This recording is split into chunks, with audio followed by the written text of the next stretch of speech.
প্রিয় ভাই ও বোন, আজ আমরা অনেকেই ব্যস্ত। কেউ টাকার পিছনে, কেউ চাকরির পিছনে, কেউ মোবাইল, ফেসবুক, ইউটিউব, রিলসের পিছনে। কিন্তু একটা প্রশ্ন, মৃত্যুর জন্য আমরা কতটুকু প্রস্তুত? আজকের এই ভিডিওটা কোনো গল্প না। আজকের এই কথাগুলো কাউকে ছোট করার জন্য না।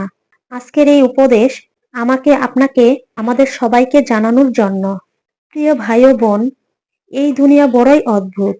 যে দুনিয়া আজ আমাদের হাসায়, সেই দুনিয়া একদিন আমাদেরকে কাঁদাবে। আজ যার বাড়ি আছে, কাল সে কবরে থাকবে। আজকে যার শক্তি আছে, কাল সে নিঃশেষ হয়ে যেতে পারে। আল্লাহ তাআলা কুরআনে বলেছেন, এই দুনিয়ার জীবন তো ধোঁকা ছাড়া আর কিছুই নয়। অথচ আমরা এই দুনিয়াকে স্থায়ী ভেবে বসে আছি। অথচ দুনিয়া হলো একটি পরীক্ষাগার, আর আখিরাত হলো ফলাফলের দিন, আর চিরস্থায়ী ঘর।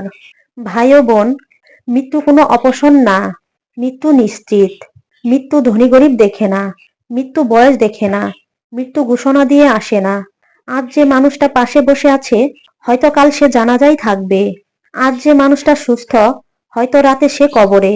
রাসূলুল্লাহ সাল্লাল্লাহু আলাইহি সাল্লাম বলেছেন, তোমরা বেশি বেশি মৃত্যুকে স্মরণ করো, কারণ মৃত্যু সব আনন্দকে নষ্ট করে দেয়। কিন্তু প্রশ্ন হলো, আমরা কি মৃত্যুকে স্মরণ করি, নাকি ভুলে থাকার চেষ্টা করি? প্রিয় ভাই ও বোন, আমাদের জীবনের সবচেয়ে বড় ক্ষতি কি জানো? আজ আমরা বলি, সময় নেই, কাজ আছে, পরে পড়ব। কিন্তু কবর কি এই অজুহাত দিতে পারবে? কিয়ামতের দিন সর্বপ্রথম যে প্রশ্ন হবে, তোমার নামাজ কোথায়? যার নামাজ ঠিক, তার সব হিসাব সহজ হয়ে যাবে। আর যার নামাজ নষ্ট, তার সব কিছুই নষ্ট। একটু ভাবুন, দিনে মাত্র 5 বার, 5 থেকে 10 মিনিট করে আল্লাহর সামনে দাঁড়াতে পারছি না, অথচ ঘন্টার পর ঘন্টা মোবাইল চালাতে পারছি, টিভি দেখতে পারছি। প্রিয় ভাই ও বোন, গুনাহ প্রথমে ছোট মনে হয়। একটা হারাম দৃষ্টি, একটা মিথ্যা কথা, একটু ফাঁকি, একটু অহংকার, কিন্তু ধীরে ধীরে এই গুনাহগুলো অন্তরকে কালো করে দেয়। তখন আর কোরআন ভালো লাগে না, নামাজ ভালো লাগে না, ভালো কথা বিরক্ত লাগে। এটাই সবচেয়ে বড় ভুল। এটাই সবচেয়ে বড় শাস্তি, হেদায়েত হারিয়ে ফেলা। কিন্তু সুখবর কি জানেন? এখনো দেরি হয়নি। যত বড় গুনাহই হোক, যতই দূরে চলে যান না কেন, আল্লাহর রহমতের দরজা এখনো খোলা। আল্লাহ বলেন, হে আমার বান্দারা, তোমরা নিজের উপর জুলুম করলেও আল্লাহর রহম থেকে নিরাশ হইও না। এক ফোঁটা চোখের পানি, একটা সত্যিকারের তওবা পুরো জীবনটাকে বদলে দিতে পারে। প্রিয় ভাই ও বোন, একদিন কবরের অন্ধকারে একা থাকবে। সাথে যাবে না টাকা, বাড়ি, পরিচিতি, ফলোয়ার। সাথে যাবে শুধু আপনার আমল।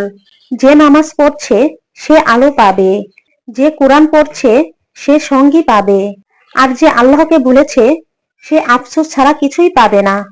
কিভাবে আল্লাহর দিকে ফিরে আসবো? নামাজ ঠিক করুন, প্রতিদিন অল্প হলেও কোরআন পড়ুন, গুনাহ ছাড়ার চেষ্টা করুন, ভালো সঙ্গ বেছে নিন, বেশি বেশি দোয়া করুন। ভাই ও বোন, হয়তো এই ভিডিওটাই আপনার জীবনের টার্নিং পয়েন্ট। আজকে যদি সিদ্ধান্ত নেন, আমি আল্লাহর দিকে ফিরব, তাহলে জেনে রাখুন, আল্লাহ আপনার দিকে দৌড়ে আসবেন। আসুন আমরা সবাই বলি, আস্তাগফিরুল্লাহ। হে আল্লাহ, আমাদের গুনাহ মাফ করে দাও, হেদায়েতের পথে রাখো, সময় থাকতেই তওবা করার তৌফিক দান করো।